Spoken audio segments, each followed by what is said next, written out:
d'être là aujourd'hui. Je m'appelle Florivine, artiste pluriel et slow. Et aujourd'hui, je vous retrouve pour les favoris, créations et réflexions du mois d'octobre 2022. Une vidéo que je publie tous les mois pour vous donner un aperçu de ce qui me nourrit en tant qu'artiste, de ce que je crée, de ce qui m'inspire, de ce à quoi je réfléchis, etc. J'espère que c'est une série de vidéos qui vous plaît. Aujourd'hui, j'ai voulu reprendre le format que j'avais fait il y a quelques mois, de vous emmener dans une journée avec moi et vous parler au fur et à mesure de la journée de différentes choses.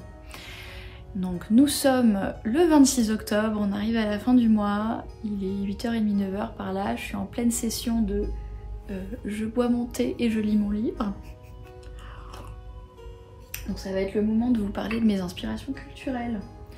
Donc en termes de livres, en ce moment je continue à lire surtout de la romance. Je trouve ça très cosy, très cocon, j'en ai bien besoin. J'ai découvert, 20 ans après tout le monde, la série Psy Changeling de Nalini Singh. Et j'ai lu le tome 1 qui s'appelle Slave to Sensation, je l'ai lu en anglais. Alors ce que j'aime, en fait c'est un univers d'urban fantasy avec deux espèces humanoïdes ou deux espèces humaines qui ont des pouvoirs particuliers. Donc les psys qui sont des gens qui ont des pouvoirs psychiques, qui sont vachement dans le mental, dans la réflexion, qui répriment énormément leurs émotions, qui sont un peu l'esprit séparé du corps, vous voyez. Qui sont très rigides et qui, j'ai l'impression qu'ils dirigent plus ou moins les différents pouvoirs politiques dans cet univers-là. Et les changelings, ce sont en fait des métamorphes, des garous, des humains qui peuvent se changer en animal et qui vivent avec un animal à l'intérieur d'eux, et qui sont du coup beaucoup plus dans l'instinct, proches de la nature, proches de leurs émotions, et qui sont au contraire beaucoup plus proches de leur corps en fait, et qui l'acceptent totalement, etc., qui sont en harmonie avec.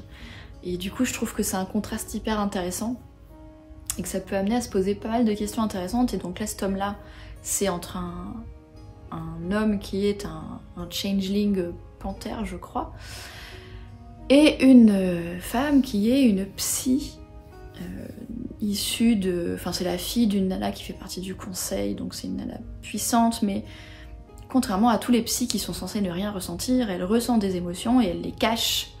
Et du coup, ce sont inadéquates, elle a peur d'être découverte, etc. Et elle doit travailler avec le gars sur un projet immobilier. Et le fait d'être confrontée à ce gars-là qui est au contraire très émotionnel, qui a aucun problème avec ça, ça va un peu la perturber. Et je trouve ça intéressant d'avoir ce clash entre ces deux visions du monde dans l'évolution de la relation entre les deux personnes. Donc oui, c'est une série de romances. Enfin, chaque tome met en scène un couple. Et j'ai l'impression que ça fait aussi évoluer l'univers petit à petit, mais vu que j'ai lu qu'un tome, je peux pas vraiment vous le confirmer. En tout cas, ça m'a bien plu. J'ai trouvé ça assez original d'avoir créé ces deux pôles en fait, et de voir les interactions entre les personnes de ces pôles-là. Première lecture que j'ai aimée. Une autre lecture que j'aime, je suis en train de le lire en ce moment. Donc celui que je suis en train de lire en ce moment s'appelle Hunt the Stars par Jessie Mihalik. Et c'est un space opéra avec un ingrédient de romance, et c'est vraiment un ingrédient pour le coup, parce que c'est avant tout une histoire. Ça me fait beaucoup penser aux jeux vidéo Mass Effect, si vous connaissez. Je trouve que c'est vraiment le même genre de science-fiction, puisque c'est dans le futur. L'humanité a eu un premier contact avec une race alien qui est humanoïde également. Le premier contact a résulté dans une guerre, mais la guerre est terminée, maintenant ils ont une armistice. Et l'héroïne, c'est une ancienne militaire qui, avec en tout cas le reste de son unité, a acheté un vaisseau et a décidé de se lancer dans une vie de chasseuse de primes mercenaire, et elle se fait embaucher par un ancien général de cette race alien qui s'appelle les Valof, je crois, un truc comme ça, parce qu'il s'est fait piquer un objet et par des humains, et que du coup il veut embaucher une humaine pour réfléchir comme les humains et essayer de retrouver l'objet. Et donc c'est hyper intéressant parce que même si les deux espèces sont en paix, tous les deux ils ont fait la guerre l'un contre l'autre par le passé, donc il y a beaucoup de préjugés, puis il y a beaucoup de situations de communication interculturelle, je trouve ça super intéressant, où on voit qu'il y a des choses qui prend mal parce que dans la culture valovienne c'est pas pareil que la culture humaine, donc moi j'aime bien ce genre de truc avec des incompréhensions culturelles, je trouve ça cool. Et puis il y a un côté un peu cosy, tranquille que j'aime bien aussi. c'est-à-dire qu'on visite un petit peu son vaisseau spatial à l'héroïne. Il y a des scènes un petit peu domestiques où l'équipage vient manger ensemble dans la cuisine principale, ou alors des scènes où elle va dans le jardin hydroponique et où elle se repose avec les plantes autour. Elle a un animal de compagnie, un espèce de chat furet de l'espace, où du coup cet animal a un vrai rôle en fait, c'est un vrai personnage secondaire qu'on voit et ça ajoute un petit côté cocon et tout, donc pour le coup, autant notamment les romances paranormales que j'ai lues ces derniers temps, c'est sympa, c'est divertissant, mais il n'y a pas vraiment de bouquin où je me suis dit tiens j'aurais voulu écrire ça ou j'ai envie d'écrire un truc similaire. En revanche, ce livre-là, Hunt to the Stars, donc il s'appelle, Space Opera, il y a vraiment plein d'ingrédients que j'aime en tant qu'autrice, et c'est typiquement le genre de bouquin qui m'aurait fait plaisir d'écrire, vous voyez. Donc je l'ai pas encore lu jusqu'au bout, donc je sais pas quelle place, quelle importance prend la romance sur la fin de l'histoire et la résolution, mais en tout cas c'est une super inspiration pour moi en termes de space opéra. Et si vous aimez ce genre-là, si vous aimez le space opéra adulte, c'est l'héroïne à 34 ans, donc on est vraiment sur de l'adulte, avec des situations interculturelles, des choses comme ça, vraiment façon Mass Effect. Je vous invite à découvrir cette histoire parce qu'elle est vraiment sympa. Une autre série qui aussi date de bien 10-15 ans, qui s'appelle New Species par Lauren Donner. Donc je crois qu'il doit exister 10 ou 15 tomes maintenant, parce que c'est encore des trucs que je suis allée pêcher qui ont été publiés il y a 50 ans. Donc le premier tome s'appelle Fury, donc j'ai lu simplement le premier tome. Et en fait j'ai trouvé original le contexte et l'univers qu'elle a créé, donc c'est de l'urban fantasy, plus ou moins contemporain, où il y a un groupe pharmaceutique qui a fait des expériences en fait sur des êtres humains et qui a créé une sorte de nouvelle espèce, d'où le nom de la série New Species, qui veut dire nouvelle espèce. Donc en faisant des expériences génétiques dessus, ils ont créé des êtres humains améliorés qui ont des traits animaux un peu et qui sont censés être améliorés pour le combat, pour le militaire, vous voyez, ce genre de truc, où ils voulaient créer comme des médicaments ou des choses comme ça pour booster les militaires, booster les soldats en fait, à partir de l'ADN de ces créatures-là qu'ils ont créées en laboratoire. Et du coup, au début de cette histoire-là, l'héroïne, c'est une espionne qui s'est infiltrée dans un de ces labos-là pour avoir des preuves, parce que c'est évidemment complètement illégal, les recherches sur les êtres humains comme ça, bonjour Mengele, quoi, complètement illégal. Et donc au tout début de l'histoire, on la voit qui arrive à rassembler des preuves, et en fait elle rentre en contact avec un de ces spécimens-là, qui est sur le point de se faire battre à mort par un des scientifiques, et elle le sauve en fait, mais elle le plante au milieu du truc en faisant croire que c'est lui qui a tué. Elle tue en fait le scientifique qui essayait de tuer le spécimen pour lui sauver la vie, mais elle se barre en laissant croire que c'est le spécimen qui a tué le scientifique. Parce qu'elle a les preuves sur une clé USB et qu'elle peut pas risquer de se faire choper. Donc ça c'est le prologue en fait, c'est le tout début de l'histoire, et avec ces preuves-là, ils arrivent à démanteler ce trafic-là d'espèces, et le gouvernement donne un espèce de campus à cette nouvelle espèce qui devient leur nouvelle communauté. Ils se font donner de l'argent de charité, etc., de l'argent gouvernemental pour réparer le tort qui leur a été causé, etc. Et cette nouvelle espèce essaye de faire sa place dans la société humaine. C'est comme ça que ça commence, et l'héroïne qui se sent coupable aussi d'avoir laissé en plan ce spécimen-là, elle continue à travailler pour eux, et elle travaille dans ce centre pour accueillir les femmes de la nouvelle espèce, et elle recroise le chemin de ce type qui se fait appeler Fury, et c'est leur histoire. Voilà. Et je trouvais ça intéressant, parce que donc j'aime beaucoup ce contexte qu'elle a créé, avec cette nouvelle espèce créée par la génétique, et puis d'un point de vue socio-culturel, ça soulève des points intéressants, parce qu'il y a des groupes évidemment de haters qui veulent surtout pas que cette nouvelle espèce ait les mêmes droits que les humains, etc. Donc ils protestent devant leur campus, là, etc. Donc ça soulève la question de la diversité, de la bigoterie, de la haine raciale, etc. Puis il y a toute cette idée que le gouvernement il les aide, mais aussi parce que c'est politiquement correct. C'est-à-dire que tous les humains qui aident les gars de l'espèce, ils sont pas tous forcément honorables, avec des bonnes intentions, avec de la morale. Il y en a certains, ils font ça simplement parce que c'est de bon ton, on va dire. Et ça aussi, ça soulève la question des intentions, parce que dans la réalité, dans les associations caritatives, il n'y a pas que des gens altruistes, il y en a qui font ça pour d'autres raisons. Par exemple, des grosses entreprises qui créent des fondations, qui font de la charité, c'est pas juste par anthropophilie, c'est ça qu'on dit? Non, par philanthropie. Voilà, c'est ça, philanthropie. Bien souvent, il y a un agenda politique derrière, donc ça soulève aussi cette question-là. J'ai bien aimé ce côté contexte. Donc ça, c'est pour les bouquins que j'ai bien aimé ce mois-ci. En termes de série télé, j'ai vu Les Anneaux de Pouvoir, très cool. Donc c'est la série Amazon basée sur Seigneur des Anneaux, qui est une sorte de préquel qui se passe des millénaires avant, à l'époque où justement les fameux anneaux ont été forgés. J'avais pas tellement d'attente parce que les séries tirées de franchises comme ça, franchement, c'est un peu qui tout double. Et j'ai été hyper agréablement surprise. Il y a énormément de beaux paysages, c'est très contemplatif, c'est très poétique, le rythme est plutôt lent. Ce qui est assez rare dans les séries modernes, qui ont tendance à plutôt aller pour la dopamine, d'avoir plein d'actions, plein de violence, plein de sexe, plein de trucs comme ça. Là, c'est pas du tout le cas. Il y a un côté, ça me fait presque penser au film de Denis Villeneuve, vous voyez. Un côté très calme, très poétique, très contemplatif. J'ai pris beaucoup de plaisir à voir cette série, je crois qu'il y a 8 épisodes. Voilà, gros coup de cœur de série télé de ce mois-ci. Voilà, je crois que c'est tout en termes d'inspiration culturelle, donc je vais reprendre ma lecture, puis après je vais aller m'habiller pour commencer ma journée de travail, et on se retrouve un petit peu plus tard.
Matinée, quelque chose comme ça, et je m'apprête. Donc là j'ai fait un meeting de travail, j'ai préparé ma journée dans le bullet journal, j'ai fait mon parle-singe hors caméra, qui est ma petite routine du matin pour commencer la journée de travail.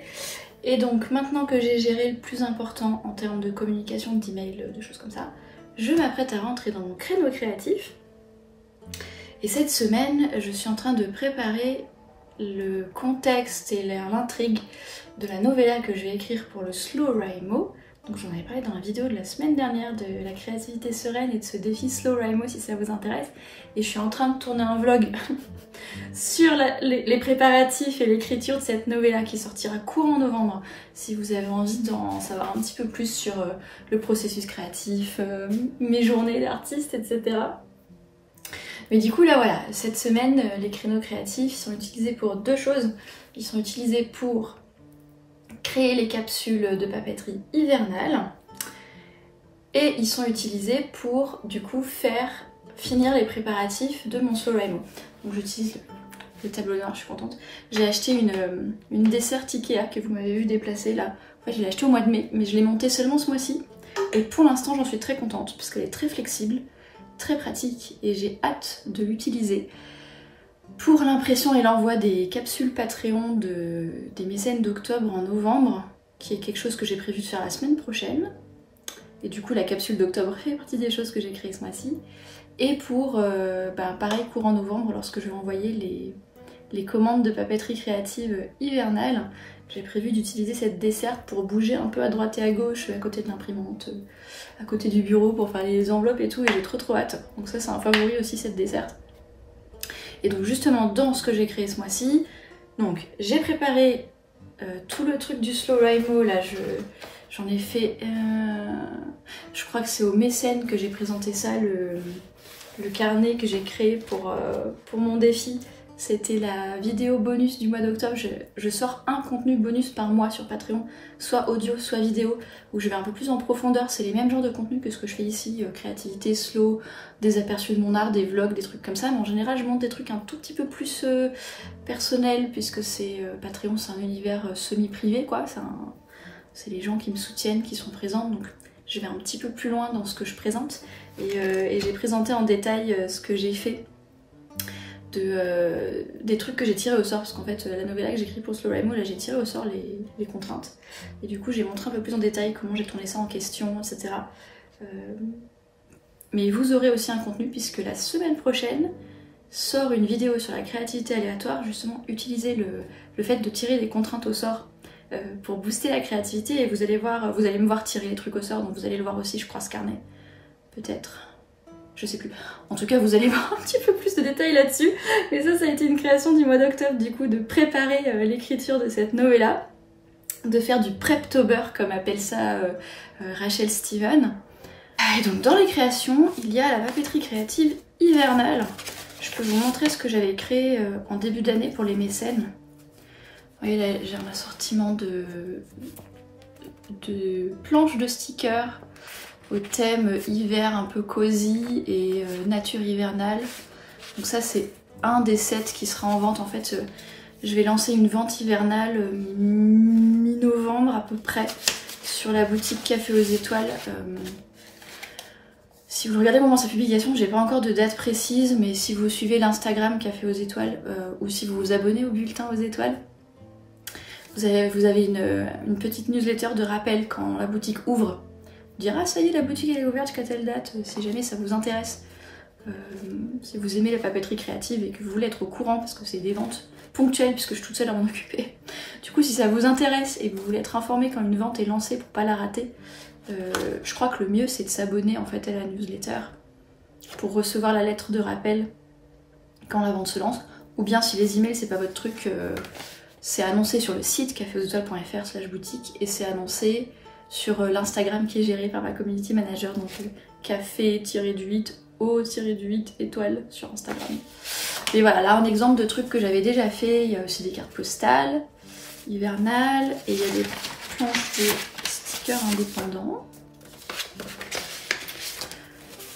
Voilà, donc ça c'est ce que j'avais créé précédemment. Et là je suis en train de créer une autre sous-collection d'hiver qui s'appelle Hiver féerique. Avec des choses qui font peut-être un peu plus penser à Noël, au début de l'hiver, à ce genre de choses là pour mettre en vente justement le 15 novembre. Donc j'ai numérisé des aquarelles comme celle-ci par exemple.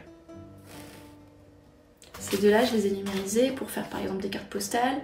Il y a ça que j'ai peint ce mois-ci, je vous en reparlerai. En fait j'ai repeint une aquarelle que j'avais peint il y a 3 ans pour voir l'évolution de mes compétences sur les mois. enfin sur les années en l'occurrence. Et je pense que cet original je le mettrai en vente et que je ferai aussi soit un tirage d'art, soit une carte postale avec. Et dans mon carnet de croquis j'ai peint des trucs aussi qui vont devenir des... Alors ça ce sera pas des originaux du coup, mais ça va devenir des stickers ou des cartes postales, vous voyez. Et j'ai notamment peint toute une nouvelle série de petites choses qui serviront pour les planches de stickers de l'hiver féerique. Donc du coup là je les ai créées plus tard dans la semaine après avoir tourné cette vidéo, du coup je peux pas vous les montrer, mais il y aura d'autres planches de stickers, il y aura des cartes de vœux, toutes simples, si vous voulez envoyer la bonne année. Il y aura des petites étiquettes cadeaux aussi imprimées avec des petites aquarelles sur la gauche et la place à droite pour mettre le nom de la personne. Et il y aura quelques stickers indépendants, vraiment une mini collection si ça vous intéresse. L'idée c'est qu'elles soient en vente courant novembre pour que je puisse tout envoyer fin novembre, début décembre, grand max, pour éviter les problèmes de la poste de décembre avec les cadeaux de Noël. Voilà, donc si vous regardez cette vidéo au moment de sa publication et que ce genre de truc vous intéresse, gardez un œil sur la vente qui va arriver mi-novembre. Et qu'est-ce que j'ai créé d'autre ce mois-ci? Et ben j'ai commencé les corrections de l'Office des enquêtes discrètes, le premier tome qui s'appelle On Parie, dont je vous ai déjà parlé, qui est un truc avec une saison aristocratique façon Jane Austen, sauf que les aristocrates de cet univers c'est aussi des mages, donc il y a un côté steampunk, et il y a un côté, c'est du mystère cosy en fait. Donc il y a une petite enquête autour d'un sabotage, etc. Mais dans un univers urbain, steampunk, Jane Austen, etc. Qui sera la première publication de la série Café Litté, papier et numérique de Café aux étoiles. Donc là j'ai commencé les corrections, si je veux sortir ça début 2023, ben, faut qu'il soit prêt. Voilà ce que j'ai fait en termes de création ce mois-ci. Et sur ce, je vais me remettre à mon brainstorm pour la novella du mois de novembre.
Qui est le moment où je mange si j'ai faim. Donc là je me suis fait un smoothie parce que j'ai un peu faim mais pas trop. Et donc quand je travaille dans le bureau en bas, j'aime bien prendre ma pause ici sous la verrière, histoire d'avoir un petit peu de lumière. Parce que vous avez dû remarquer dans les scènes qui sont dans mon bureau qu'il n'y a pas une lumière extraordinaire, il est assez sombre. C'est pour ça d'ailleurs que mes outils d'aquarelle ils sont ici et que je peins ici et pas en bas. Parce qu'il n'y a pas assez de lumière tout simplement. Donc voilà, j'aime bien prendre une pause un peu tranquille, profiter de la lumière. Puis je trouve, quand on travaille de chez soi, que c'est pas mal de changer d'espace pour faire la pause. C'est pas toujours possible. Quand j'habitais dans un 2 pièces de 20 mètres carrés, j'avais pas trop le choix. Si je pouvais passer de la table au canapounet, si je voulais un petit peu avoir l'impression de changer d'air, mais je trouve que, je sais pas, ça fait un truc au cerveau de pas prendre sa pause sur le bureau où on vient de travailler, vous voyez. Donc là, comme en ce moment je travaille en bas, j'aime bien prendre ma pause ici. Ce qui m'amène du coup à la dernière partie de cette vidéo de point du mois, qui sont mes réflexions d'artiste du moment. Donc vous le savez sûrement si vous avez suivi mon podcast Les Bulles Nomades, qu'en ce moment je m'intéresse beaucoup à l'organisation slow et à l'équilibre entre mener mes projets à bien et choisir mes priorités, avancer, etc., aller vers mes aspirations, et mener une vie sereine et savoureuse. J'ai pas envie de m'épuiser, puisqu'en début d'année, enfin le premier semestre 2022, je me suis épuisée mentalement et émotionnellement. J'ai pas envie de commettre la même erreur. Déjà, je suis encore en train de m'en remettre. Et puis j'ai pas envie de commettre la même erreur. J'ai vraiment envie d'être une artiste indépendante et sereine et slow.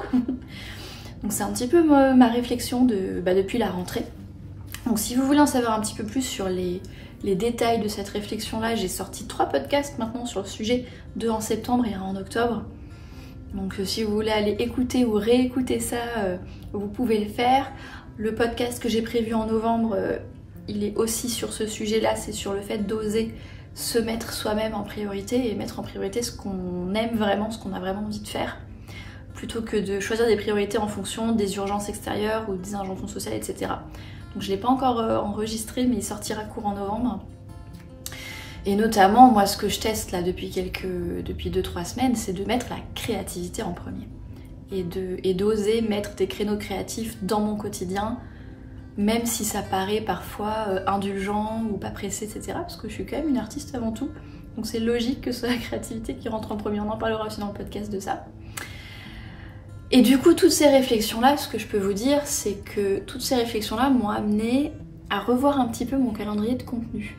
Donc je pense que ça aussi, on en reparlera plus en détail en novembre, je pense.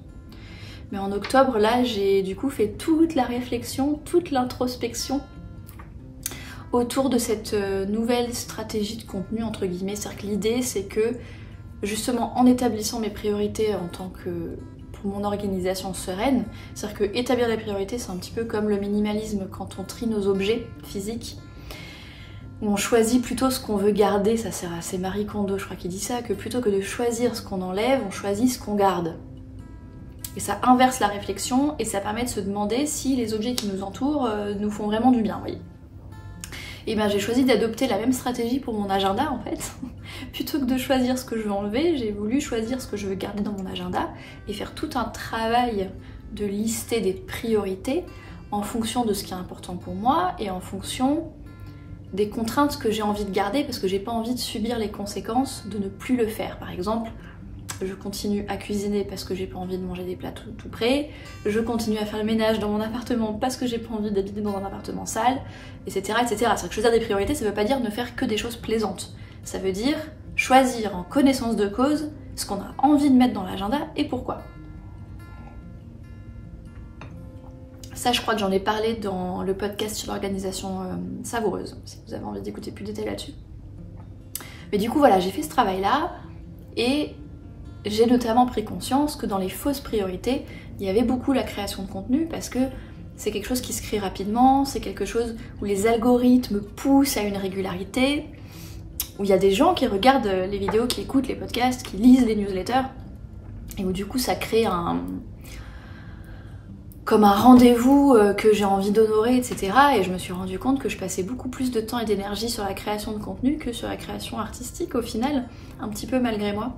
Donc dans toute cette réflexion-là, je suis en train de remettre à plat ma stratégie de contenu, de favoriser la qualité plutôt que la quantité, de montrer un petit peu plus aussi ce que je crée, c'est-à-dire que le contenu soit dérivé de mes créations artistiques, plutôt que d'essayer de créer du contenu à la place de créer de l'art.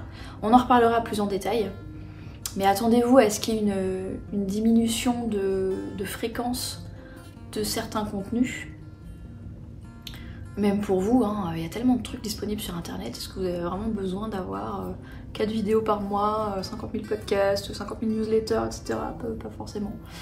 Donc c'est une réflexion qui est en cours, qui est à l'intersection entre ce qui me fait plaisir de créer, la valeur que j'ai envie d'apporter, etc. et la réflexion sur vous, ce que vous pouvez attendre de ce genre de contenu, ce que ça vous apporte. Donc l'idée, c'est un peu comme un diagramme de Venn, en fait, d'avoir au milieu le contenu qui va correspondre aux deux.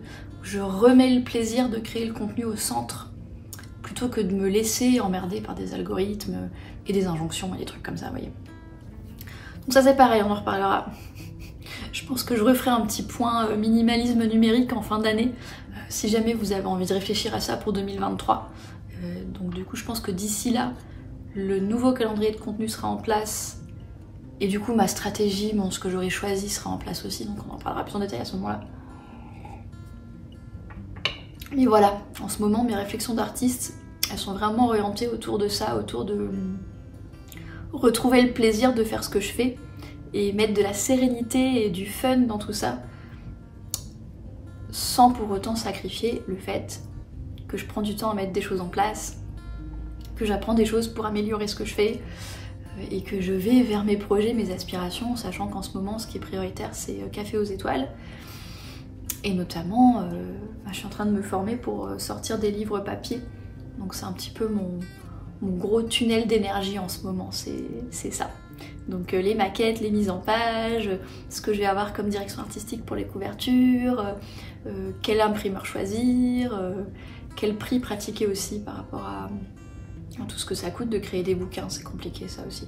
Ça aussi c'est tout un sujet je pense.